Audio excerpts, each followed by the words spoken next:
The poem of the man God. The preparation for the Passion.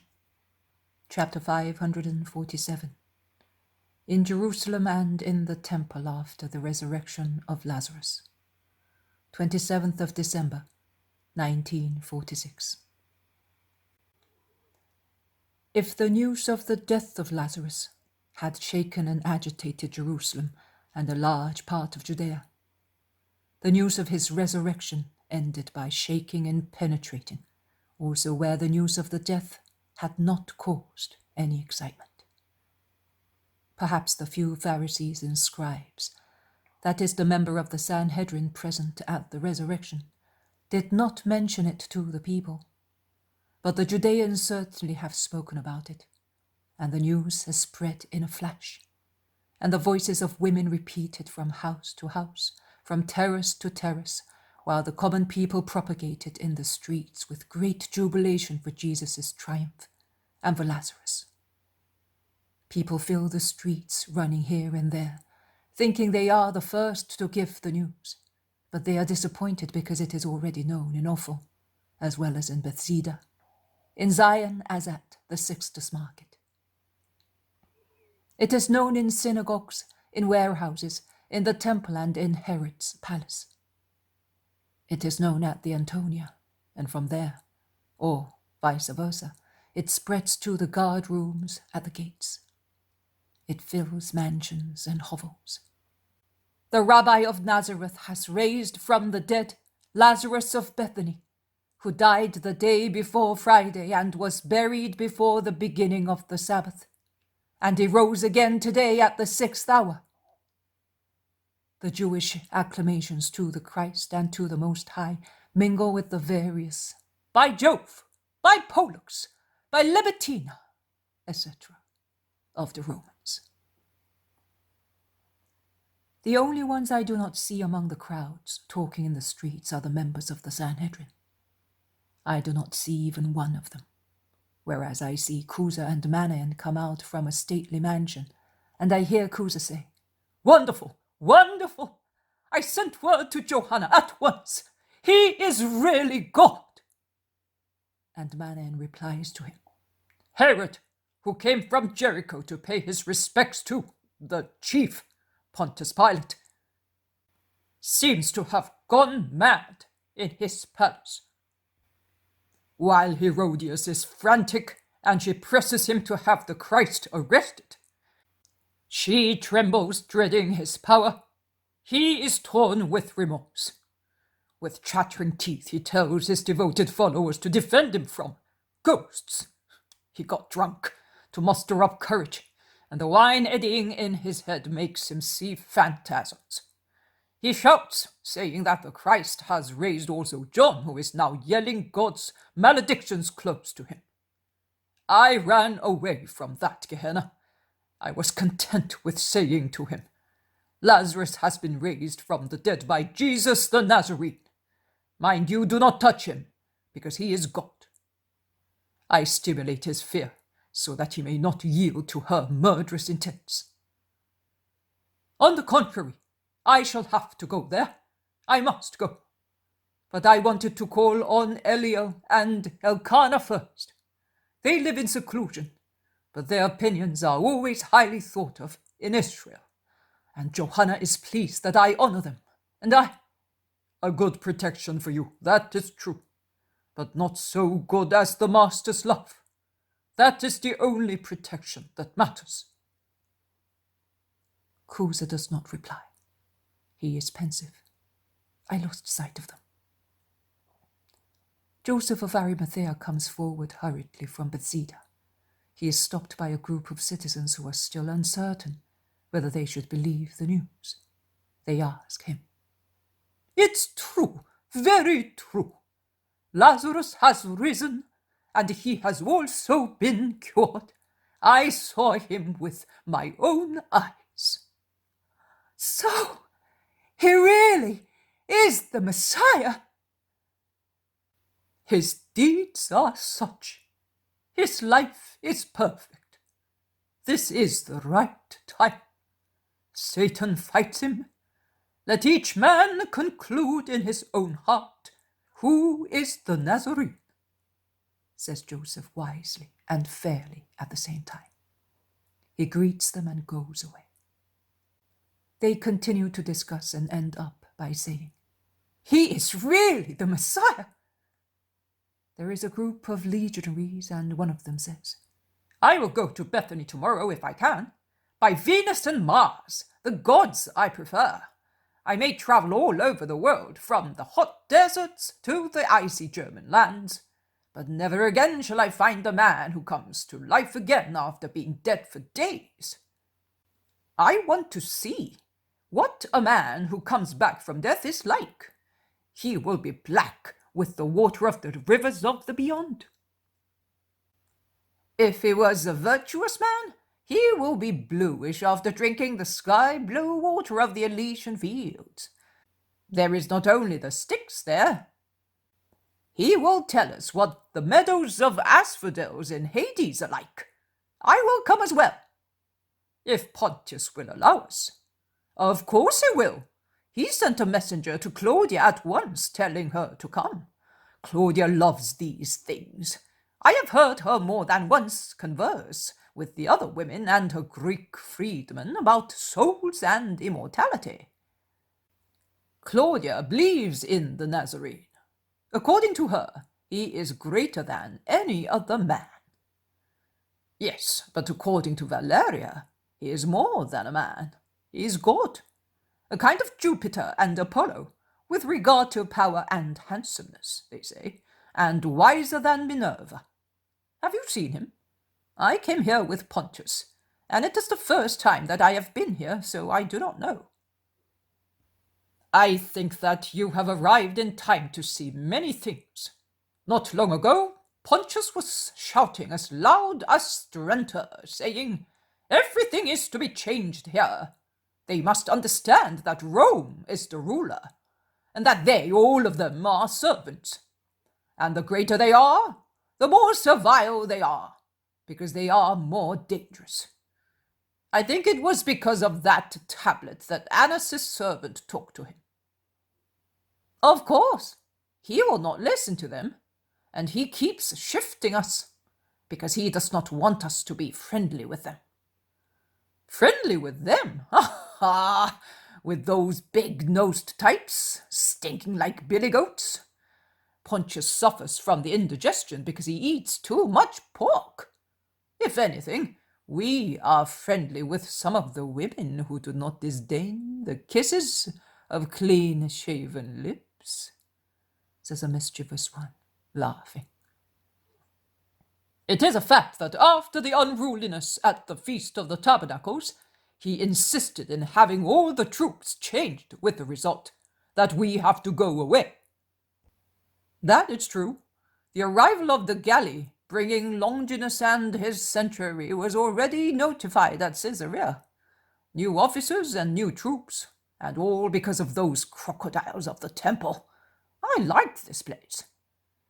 I preferred Brindisi, but I shall get accustomed to this place, says the one who arrived at Palestine recently. They also move away. Some guards of the temple pass by with wax tablets. People watch them and say, The Sanhedrin is meeting with urgency. What are they going to do? A man replies, Let us go up to the temple and see. They set out towards the street leading to the Moriah. The sun disappears behind the houses in Zion and the western mountains. Night falls, and the streets are soon cleared of curious people. Those who went up to the temple come down, looking upset, because they have been driven away from the gates, where they had lingered to see the members of the Sanhedrin pass by. The inside of the temple, now empty, desert, enveloped in moonlight, seems immense. The members of the Sanhedrin slowly gather in their meeting hall. They are all there, exactly as they were for Jesus' death sentence. But those who were then acting as clerks are not present. Footnote number 1.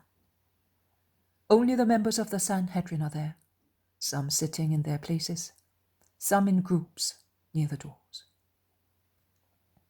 Caiaphas comes in with his face and body resembling those of an excessively fat and wicked frog, and he goes to his seat. They begin to discuss the events at once, and they become so impassioned for the matter that the session is soon animated.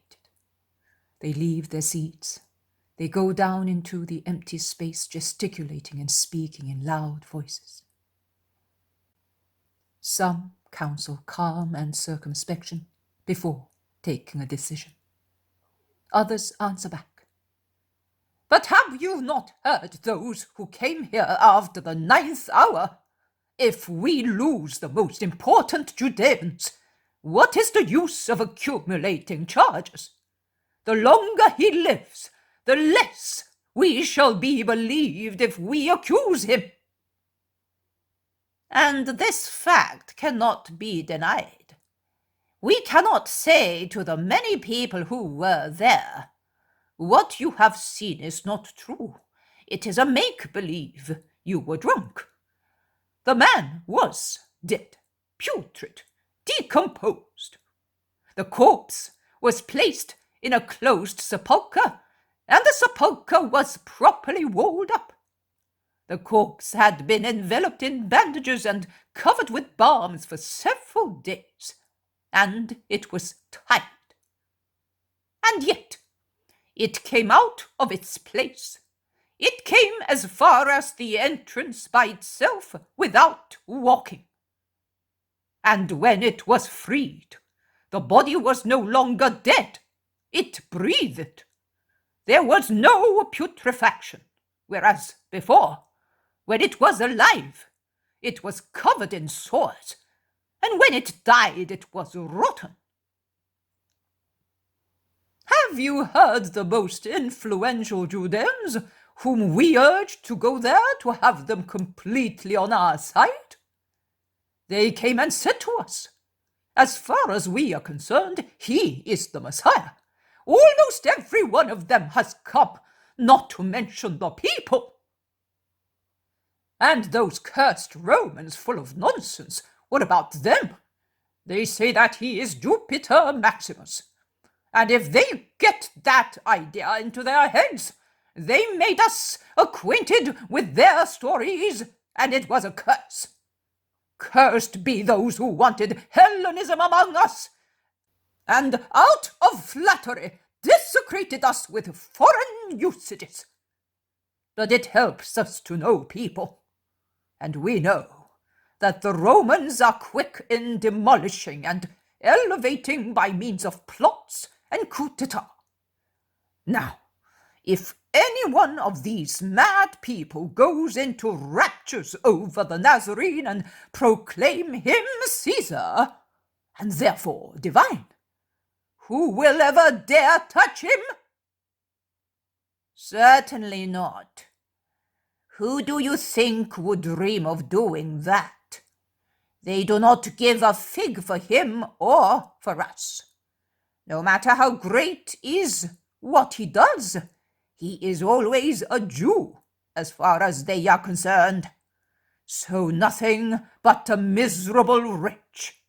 Fear has turned your brain, dear son of Annas. Fear? Did you hear how Pontius replied to my father's invitation? He is upset. I will tell you, he is upset by this last event, and he is afraid of the Nazarene. How wretched we are! That man has come to ruin us. I wish we had not gone there, and we had not almost ordered the most mighty Judeans to go as well. If Lazarus had risen without witnesses. So, what would have changed? We certainly could not have made him disappear for good to make people believe that he was always dead. Certainly not. But we could have said that it was apparent death. You can always find witnesses bribed to commit perjury. But why so much excitement? I can see no reason for it. Has he perhaps provoked the Sanhedrin and the pontificate? No, he has not. He just worked a miracle. Just? But are you mad? Or has he bribed you, Eleazar? Did he not provoke the Sanhedrin and the pontificate? What else do you want? The people? People can say what they like, but the situation is exactly as Eleazar said. The Nazarene has only worked a miracle. That's another one defending him. You are no longer fair, Nicodemus. You are no longer just. This is an action against us. Against us. Do you realize it? Nothing will convince the crowds any longer. Ah, how miserable we are. Today, some Judeans scoffed at me. At me they scoffed. Be quiet, Doris. You are only a man. It's the principle that is attacked. Our laws, our prerogatives. You are right, Simon, and we must defend them. How?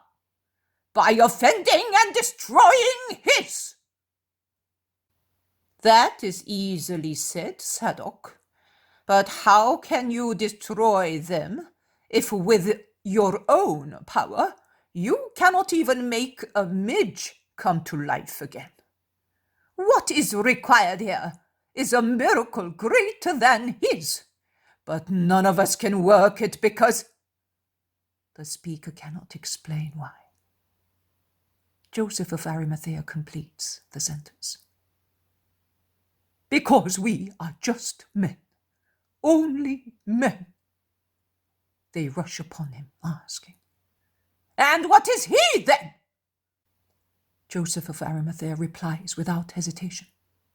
He is God, if I still had any doubt. But you had no doubt. We know, Joseph. We are all aware. You may state clearly that you love him. There is nothing wrong if Joseph loves him. I also admit that he is the greatest rabbi in Israel. Are you, Gamaliel, saying that? Yes, I maintain that. And it is an honor to me to be dethroned by him, because so far I had kept the tradition of the great rabbis, the last one of whom was Hillel. But after me, I do not know who was able to receive the wisdom of centuries. Now I shall go away happily, because I know that it will not be lost. On the contrary, it will grow greater, as it will be increased by his own wisdom, in which the Spirit of God is certainly present. But what are you saying, Gamaliel? I am speaking the truth. It is not by closing our eyes that we can ignore what we are. We are no longer wise, because the fear of God is the beginning of wisdom, and we are sinners without the fear of God. If we had such fear, we would not trample on the just, neither would we be foolishly greedy for the wealth of the world. God gives and God takes away, according to merits and demerits. And if God deprives us of what he had given us in order to give it to other people, may he be blessed, because holy is the Lord, and holy are all his deeds. But we were talking of miracles, and we meant that none of us can work them because Satan is not with us. No, because God is not with us. Moses parted the waters and struck the rock. Joshua stopped the sun. Elijah raised the boy from death and made the sky give rain. But God was with them.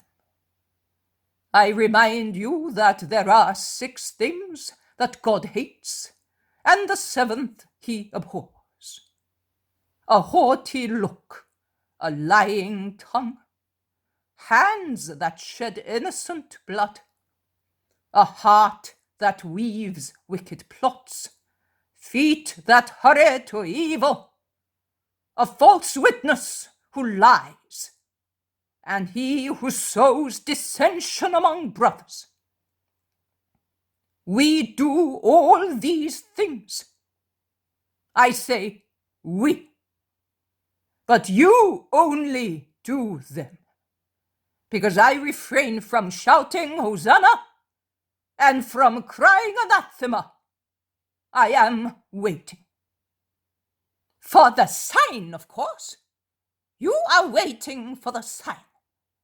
But what sign can you expect from a poor madman? Even if we want to forgive him all the rest. Gamaliel stretches his hands and arms forward, and with closed eyes and lightly lowered head, looking most grave, he says in a slow, distant voice, I have anxiously asked the Lord to show me the truth, and he enlightened for me the words of Jesus, the son of Sirach. These ones. The Creator of all things spoke to me and gave me his instructions. And he who created me rested in my tabernacle and said to me, dwell in Jacob, make Israel your inheritance, take root among my chosen people.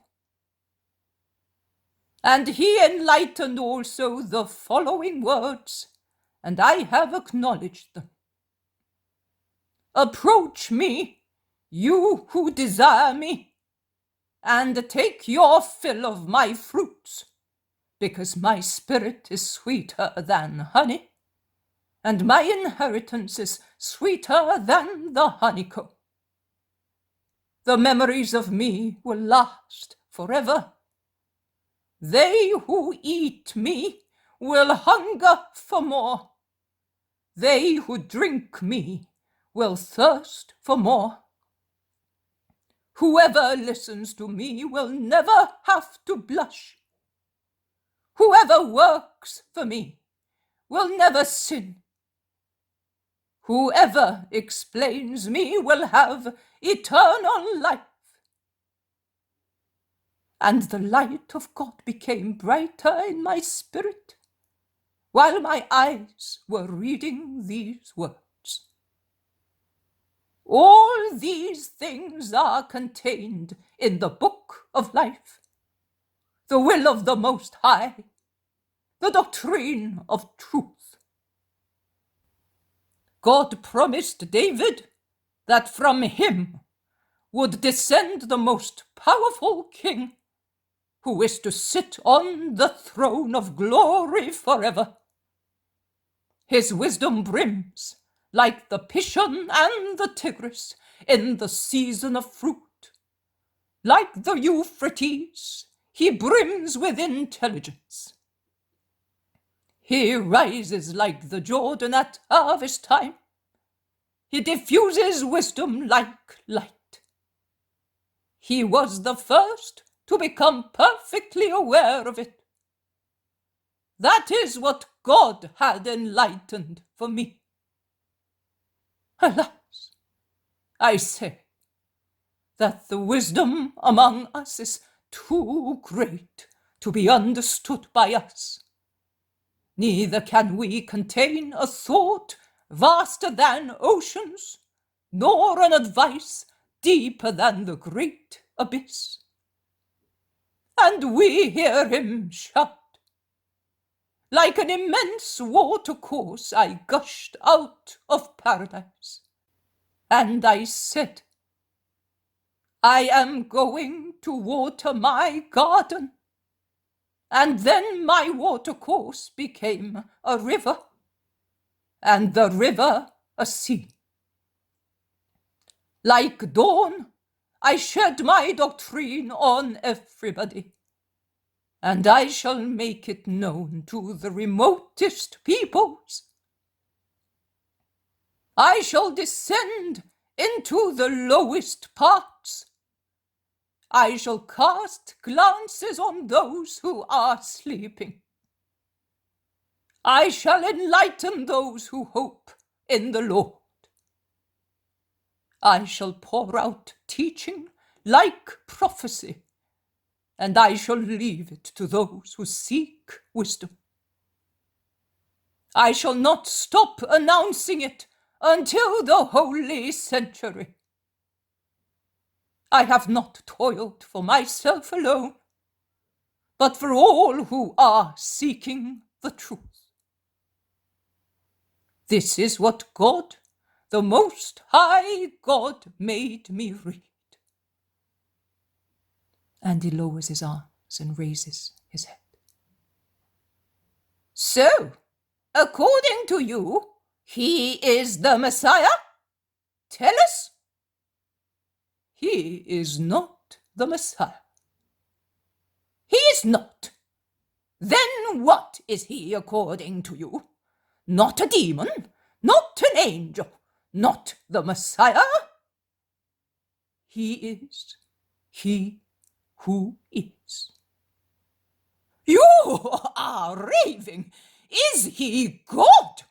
Is that madman God according to you? He is he who is. God knows what he is.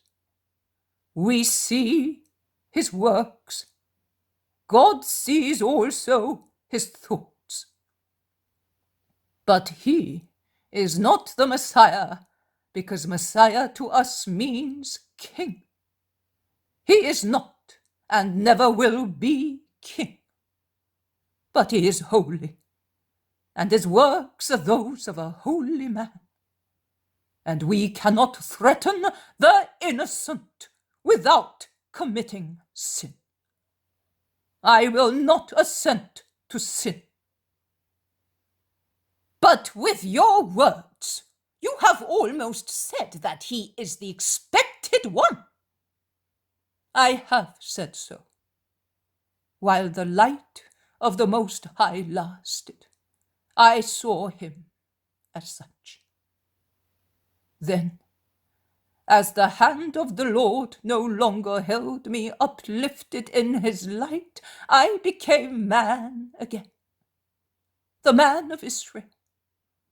And the words were only those to which the man of Israel, you, those before us, and God forbid it, those after us, attach the meaning of our thoughts, not the meaning they have in the eternal thought that dictated them to his servant.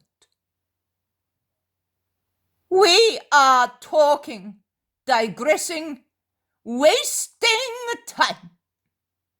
And the crowds in the meantime are excited, says Hananiah in a croaking voice. You are right. It is necessary to take a decision and act, to save ourselves and to triumph. You say that Pilate would not listen to us when we asked his help against the Nazarene. But if we informed him, you said previously that if the troops become excited, they may proclaim him Caesar. A good idea. Let us go and point this danger out to the proconsul. We shall be honored as faithful servants of Rome. And if he takes action, we shall get rid of the rabbi. Let us go. Since you, Eleazar of Annas, are more friendly with him than we are, be our guide, says Helkai, laughing malignantly. There is some hesitancy. Then a group of the most fanatic leaves to go to the Antonia. Caiaphas remains with the others. At this time, he will not receive them, remarks one. On the contrary, it's the best time. Pontius is always in high spirits after eating and drinking, as a pagan does. I leave them there discussing, and I see the scene at the Antonia. They cover the short distance quickly and without difficulty. So bright is the moonlight that is so different from the red light of the lamps lit in the entrance hall of the Praetorium building. Eleazar is successful in sending in his name to Pilate, and they are led into a large, empty hall. It is completely empty. There is only a heavy chair with low back, covered with a purple cloth that stands out strongly against the complete whiteness of the hall. They remain in a group, somewhat timid and cold, standing on the white marble floor. No one comes in. There is dead silence, broken at intervals by remote music. Pilate is at table. He is certainly with friends. The music is played in the triclinium. There will be dances in honor of the guests, says Eleazar of Annas. They are corrupt. I will purify myself tomorrow. Lust oozes from these walls, says Helkai with disgust. Why did you come then? It was your idea, replies Eleazar. For the honor of God and the welfare of our fatherland, I can make any sacrifice, and this is a great one. I had purified myself after approaching Lazarus, and now a dreadful day, this one. There is no sign of Pilate. Eleazar, being familiar with the place, tries the doors. They are all closed. The Judeans in the hall are seized with fear. Frightening stories come to light again. They regret having come. They feel that they are already lost. At long last, on the side opposite to them, near the door through which they came in and thus close to the only chair available in the hall, a door is opened, and Pilate comes in wearing a tunic as white as the hall. He comes in speaking to some guests. He's laughing. He turns round to instruct a slave who is holding up the curtain beyond the door to throw essences into a brazier and to bring scents and water for their hands, and a slave to come with mirror and combs. He pays no attention to the Hebrews, as if they were not there. They get enraged, but they dare not react. Over there, in the meantime, they bring braziers, they spread resins on the fire, and pour scented water on the hands of the Romans. And the slave, with skillful movements, tidies their hair, according to the fashion of rich Romans of those days. And the Hebrews get enraged. The Romans laugh and jest among themselves, looking now and again at the group waiting at the other end. And one of them speaks to Pilate, who has never turned round to look. But Pilate shrugs his shoulders, making gesture of boredom, and he claps his hands to call a slave, whom he orders in a loud voice to bring sweets and to let in the dancers. The Hebrews tremble with rage and are scandalized. Just imagine Helkai, compelled to watch girls dancing. His countenance is a poem of suffering and hatred. The slaves come back with sweets in precious cups, and they are followed by the dancers wearing garlands of flowers and hardly covered with fabrics that are so light as to seem veils. Their very white bodies appear through their light garments, dyed pink and blue, when they pass before the burning braziers and the many lights placed at the other end. The Romans admire the gracefulness of bodies and movements, and Pilate asks them to repeat a dance that he particularly liked. Helkai, imitated by his companions, turns indignantly towards the wall, not to see the dancers move as lightly as butterflies, with their dresses fluttering indecorously. When the short dance is over, Pilate dismisses them, putting in the hands of each a cup full of sweets, and he throws a bracelet into each cup nonchalantly. And at last he condescends to turn round and look at the Hebrews, saying to his friends in a weary voice, "And now I must pass from dreams to reality, from poetry to hypocrisy, from gracefulness to the filthy things of life, the miseries of being a proconsul. Hail, friends, and have pity on me." He is left alone, and he slowly approaches the Hebrews. He sits down. He examines his well-cared-for hands, and he discovers something wrong under one nail.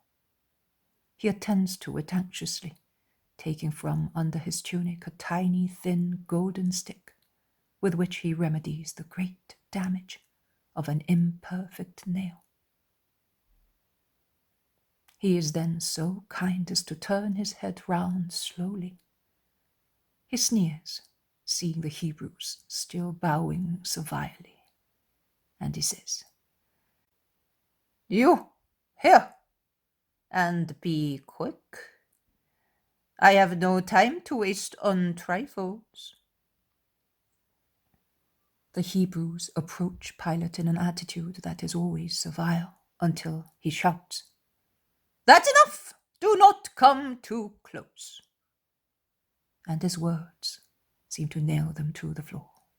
"Speak, and stand up straight, because animals only stoop towards the ground." And he laughs.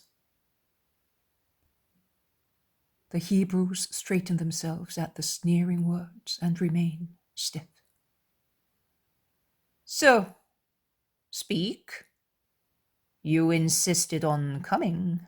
Speak, now that you are here." "We wanted to tell you. We are told. We are faithful servants of Rome." Faithful servants of Rome? I will let divine Caesar know, and he will be happy. He will certainly be happy. Speak up, you clowns, and be quick." The members of the Sanhedrin quiver with indignation, but they do not react. Helkai speaks on behalf of everybody. "We must inform you, O Pontius, that a man was raised from the dead today at Bethany." "I know. Is that why you have come?" "I was informed several hours ago. He's a lucky man, as he already knows what it is to die and what the next world is like. What can I do if Lazarus of Theophilus has been raised from the dead? Has he perhaps brought me a message from Hades?" He's ironic. "No, but his resurrection is a danger for him Of course. The danger of having to die again. Not a very pleasant event. So what can I do? Am I perhaps Jupiter? A danger not for Lazarus, but for Caesar. For Domine, am I perhaps drunk? Did you say for Caesar? And how can Lazarus be harmful to Caesar?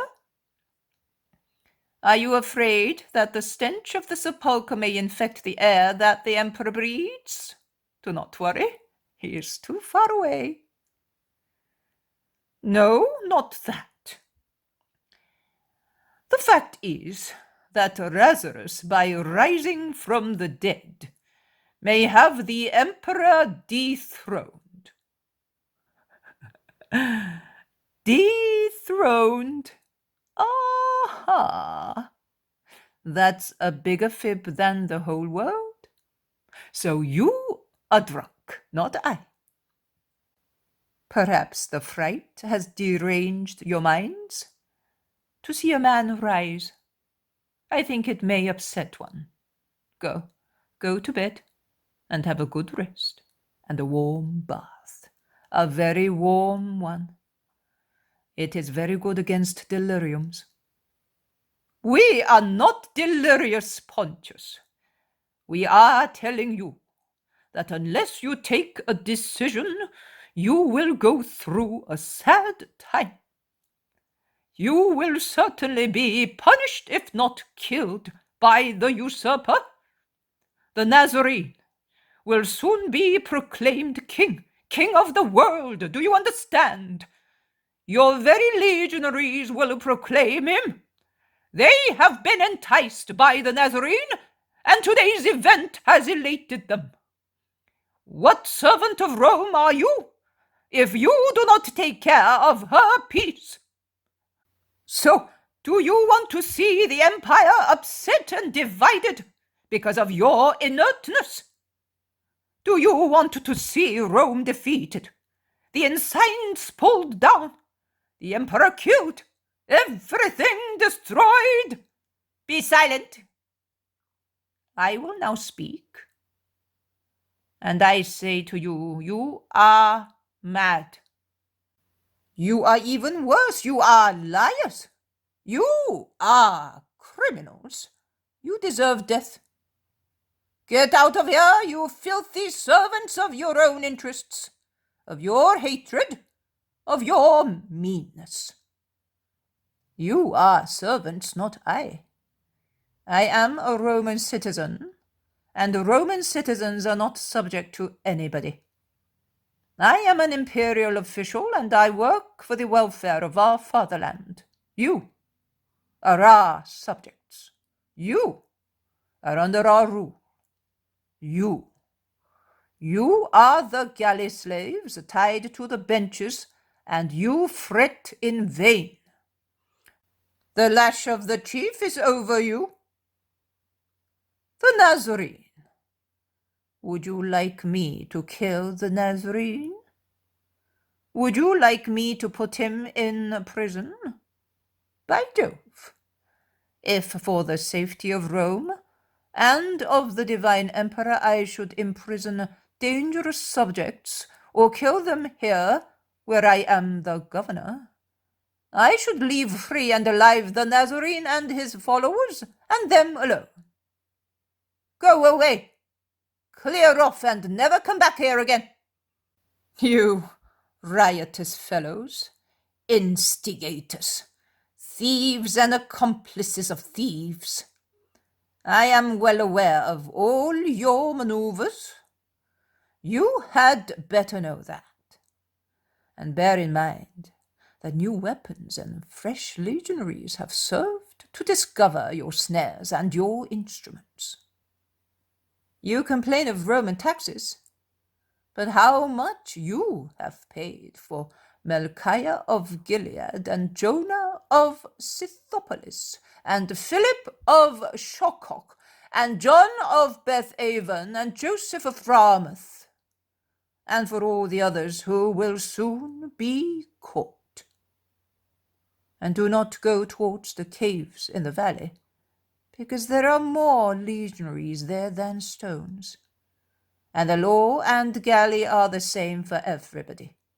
For everybody! Do you understand? For everybody! And I hope to live long enough to see you all in chains, slaves among slaves under the heel of Rome. Get out! Go and report you as well, Eleazar of Annas, whom I do not wish to see any more in my house, that the time of clemency is over, and that I am the proconsul, and you the subjects. The subjects, and I give orders, in the name of Rome, go out! Unite snakes and vampires, and the Nazarene wants to redeem you. If he were God, he ought to strike you by lightning. Thus the most revolting stain would disappear from the world. Out! And dare not conspire, or you will become acquainted with sword and whip. He stands up and goes away, slamming the door before the dismayed members of the Sanhedrin, who have no time to come to themselves, because an armed squad comes in and drives them out of the hall and of the building as if they were dogs. They go back to the hall in the Sanhedrin. They make their report. The excitement is great. The news of the arrest of many highwaymen and of raids into caves to catch more upsets very much all the members who have remained. Many, in fact, tired of waiting, have gone away. And yet we cannot let him live, shout some of the priests. We cannot leave him alone. He is active. We are doing nothing. And we are losing ground day by day.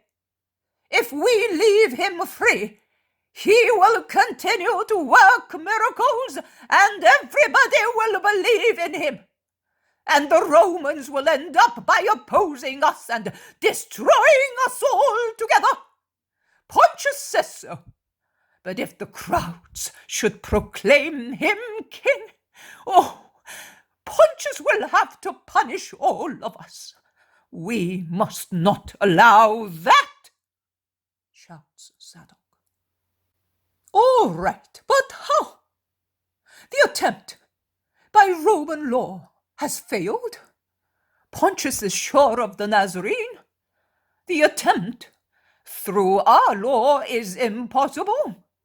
He does not commit sin, points out one of the members. If no sin exists, one can be invented, insinuates Caiaphas. It is a sin to do that, to swear what is false, to have an innocent condemned. It's too much, says most of them in horror. It's a crime, because it would be his death. So, does that frighten you? You are foolish, and you understand nothing.